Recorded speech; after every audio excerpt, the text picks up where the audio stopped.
Традиционно перед концертом были вручены благодарственные письма и почетные грамоты артистам и работникам концертно-театрального объединения. Сам итоговый концерт прошел под девизом «Моя крепость, моя семья».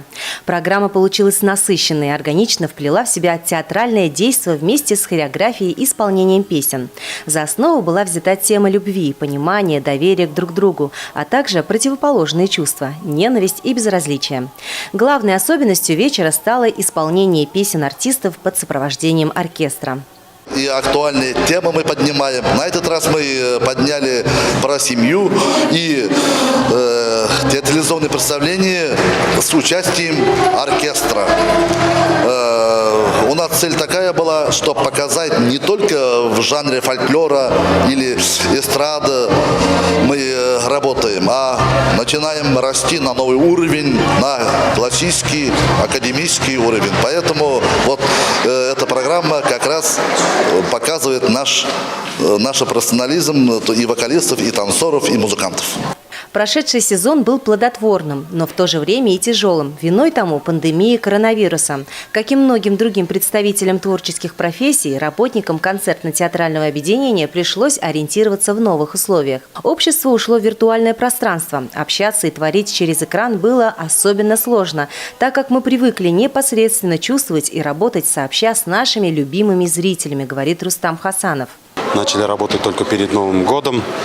И потом, после Нового года, уже работа пошла в полную силу. Со 2 января мы уже начали ездить на гастроли, и работа закипела. Ежегодно коллективы Сибайского концертно-театрального объединения становятся победителями всероссийских и международных конкурсов и фестивалей. Поэтому неудивительно, что их выступления практически всегда проходят с аншлагом. Зрители приходят насладиться творчеством любимых артистов на протяжении уже многих лет.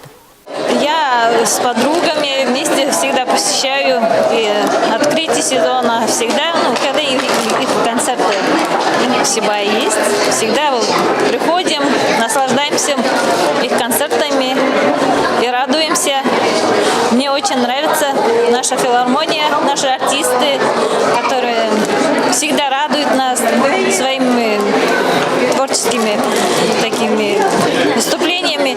У них всегда концерты отличные. Это не только концерт, а целый спектакль. Очень люблю посещать концерты, по возможности прихожу. Спасибо большое. Двухчасовая программа пролетела на одном дыхании. Восторженные зрители еще долго не отпускали своих любимых артистов за кулисье. Очередной сезон закрыт. Гаснут огни рампы, но работа не останавливается. Совсем скоро, 29 апреля, сибайцы встретятся со своими любимцами в День танца. Нас всех ждет насыщенная программа и удивительные номера. Лилия Адельбаева, Байрас Байбулов, Любовь Карпова для новостей.